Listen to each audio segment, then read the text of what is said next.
Now let us see what is the next question. तो ये जो क्वेश्चन आप देख रहे हैं ये गेट 1993 में आया था और उस समय गेट में कुछ कन्वेंशनल टाइप के क्वेश्चंस भी आते थे जिनका आंसर थोड़ा कन्वेंशनल टाइप का होता था। मतलब उसमें ये कोई न्यूमेरिकल आंसर टाइप नहीं है कि इसमें नंबर्स में आंसर होगा।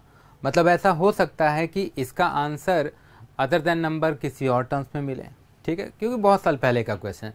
But question no doubt interesting है, इसमें सीखने को काफ़ी कुछ मिलेगा, इसलिए इसे मैंने यहाँ पर इसको सिलेक्ट किया है। चलिए सबसे पहले एफ ऑफ एक्स गिवन है ना। अच्छा, F of x periodic function है, इसका टाइम पीरियड कितना है 2 पाई। तो f of x is periodic function and what is the time period 2 पाई। और एफ ऑफ एक्स का फूरियर सीरीज एक्सपेंशन गिवन है, ठीक है। अब अगर आप x इक्वल टू पाई इस फंक्शन में पुट करें तो x इक्वल टू पाई इसमें पुट करके आपको बताना है कि ये जो समेशन है इसका न्यूमेरिकल वैल्यू कितना होगा, इसका मतलब रिजल्ट कितना आएगा। देखो ये जो समेशन है अगर आप AP GP ये जो arithmetic progression geometric progression mathematics में होता है उसके हेल्प से अगर डायरेक्टली कर सकते हैं तो डायरेक्टली कर लो, ओके।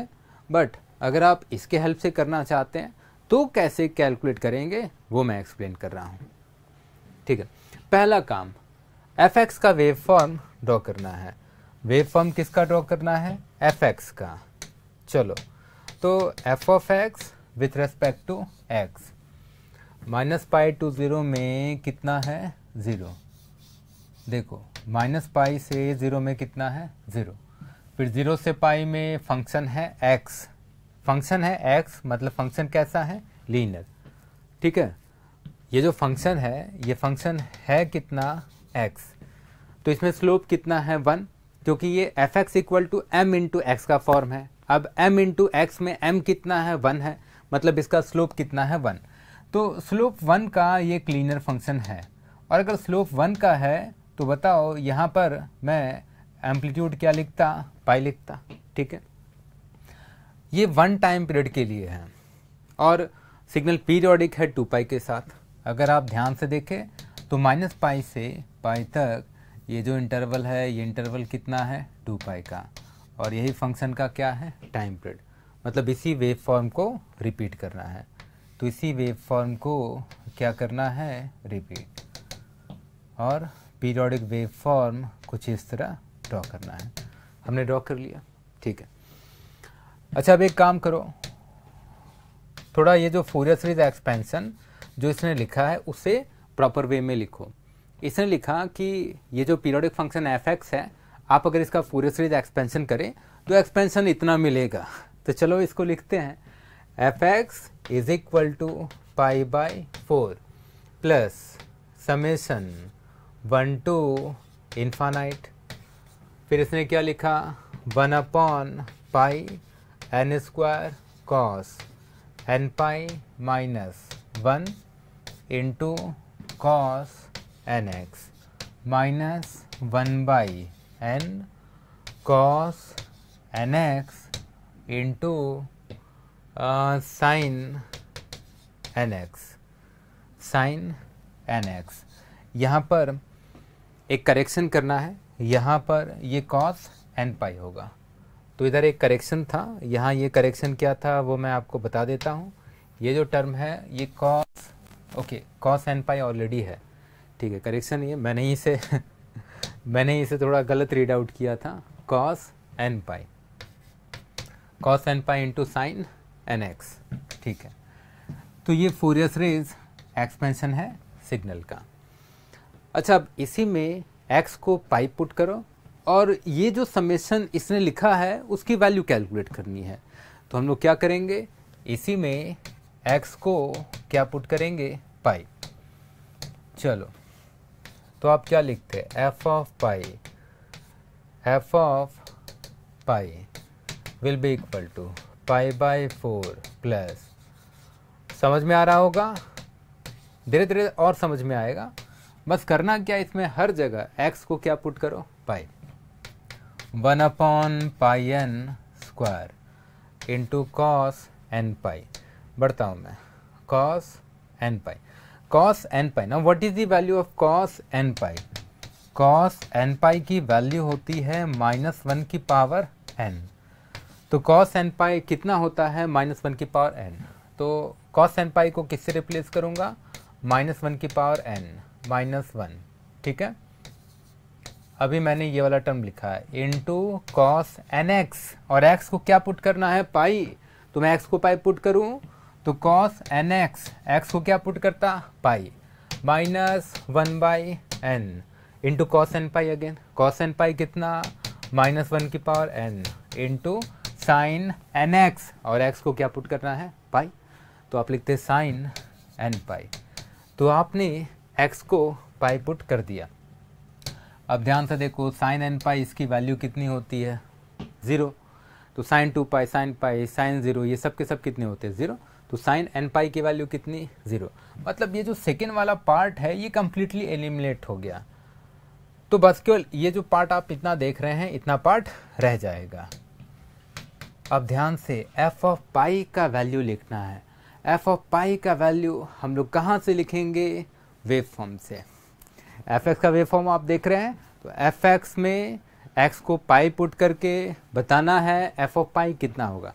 थोड़ा ध्यान से, x इक्वल टू पाई पर वेव फॉर्म डिसकंटिन्यूअस है, और पॉइंट ऑफ डिसकंटिन्यूटी पर अगर सिग्नल वैल्यू लिखना है तो एवरेज रूल को यूज़ करते हैं। एवरेज रूल का मतलब पॉइंट ऑफ डिसकंटिन्यूटी के जस्ट पहले फिर जस्ट बाद जो दो सिग्नल वैल्यूज़ हैं दोनों का क्या लिखना है? एवरेज, ठीक है। चलो देखते हैं। तो पॉइंट ऑफ डिसकंटिन्यूटी पाई पर है, ठीक है। x इक्वल टू पाई पर सिग्नल क्या है? डिसकंटिन्यूअस। तो x इक्वल टू पाई के जस्ट पहले कितना है? पाई। x इक्वल टू पाई वाले इंस्टेंट के जस्ट बाद कितना है? 0। तो पहले कितना? 0। पहले कितना? पाई, सॉरी, पहले कितना है? पाई, और x इक्वल टू पाई के जस्ट बाद कितना है? 0। दोनों का एवरेज लिखो। तो आपने लिखा f ऑफ पाई, क्या लिखते आप? Pi plus 0/2। तो कितना आया? पाई/2। समझ में आया? तो पॉइंट ऑफ डिसकंटिन्यूटी के जस्ट पहले जो एम्पलीट्यूड है, इसके जस्ट बाद जो एम्पलीट्यूड है, दोनों को ऐड करके 2 से डिवाइड कर लो। तो f ऑफ पाई की वैल्यू कितनी आई? पाई/2। तो f ऑफ पाई यहाँ में लिखना है, क्या लिखूँगा मैं? पाई/2। RHS में पाई/4 प्लस समेशन, ठीक है। थोड़ा बढ़ते हैं। अब आप ध्यान से देखो, ये जो cos n पाई है इसे आप -1 की पावर n लिख सकते हैं ना, ठीक है। कॉमन सेंस वाली बात, अगर आप n को इवन इंटीजर पुट करेंगे तो -1 का इवन इंटीजर 1 होता है, फिर 1 - 1 कितना हो जाएगा? 0। तो जो समेशन वाला टर्म है, this term will become 0 for n equal to even integer, and this term will be non zero when n is an odd integer. इसलिए मैं यहाँ पर n को अभी क्या पुट करूँगा? Odd integer. क्यों पुट कर रहा हूँ? इसलिए क्योंकि जब n इवन इंटीजर है तो -1 का इवन इंटीजर पावर 1 होगा, फिर 1 - 1 ये तो 0 हो जाएगा।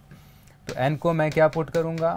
1, 3, 5, 7 एंड सो ऑन। मतलब n को यहाँ कैसा इंटीजर पुट कर रहा हूँ? ऑड इंटीजर पुट कर रहा हूँ, ठीक है। तो क्या लिखता? 1/πn²। -1 का ऑड इंटीजर पावर कितना होता है? -1 ही होता है। तो क्या लिखता मैं? -1। तो -1 का ऑड इंटीजर पावर -1 हो गया। अब -1 यहाँ पहले से है तो ये भी लिखता, और ये वाला टर्म भी, ये भी -1 की पावर n है तो इसको भी लिखना पड़ेगा -1 की पावर n। तो खूब सारा -1 है, -1 की पावर n है, तो सब पर फोकस करते हुए लिखना है। अच्छा, थोड़ा और आगे बढ़ते हैं। LHS में, अच्छा अब LHS में पाई/2 माइनस पाई/4 लिखूँ मैं? तो पाई/2 में पाई/4 को सब्ट्रैक्ट करो तो कितना आएगा? पाई/4। अब RHS में ये समेशन वाला पार्ट रह गया, तो अब समेशन वाला पार्ट हमें लिखना है। तो समेशन वाले पार्ट को एक स्टेप और लिखता हूँ ऐसे, 1/πn²। -1 कितना होगा? -2। अब -2 इंटू -1 की पावर n। अच्छा, -1 की पावर n जिसमें n ऑड इंटीजर है, तो इसकी वैल्यू कितनी? -1। तो यहाँ से -2 आया, यहाँ से -1 आया, मल्टीप्लाई करो तो +2 आएगा। तो आप इसको मल्टीप्लाई किससे करते? 2 से मल्टीप्लाई करते। अच्छा, यहाँ पर n कैसा इंटीजर है? ऑड इंटीजर, मतलब 1, 3, 5, 7 एंड सो ऑन। ठीक है, तो LHS में π/4 और RHS में थोड़ा रीअरेंज करो। 1/2/π कॉमन है, तो 2/π को मैंने कॉमन ले लिया। अब क्या रह गया समेशन के इनसाइड? 1/n²। अब 2/π को तो हमने कॉमन ले लिया, समेशन के इनसाइड क्या रह गया? 1/n²। अब 1/n² में n को 1, 3, 5, 7 पुट करना है और ऐड करना है। तो 1/n² में n को 1 पुट करो, 1।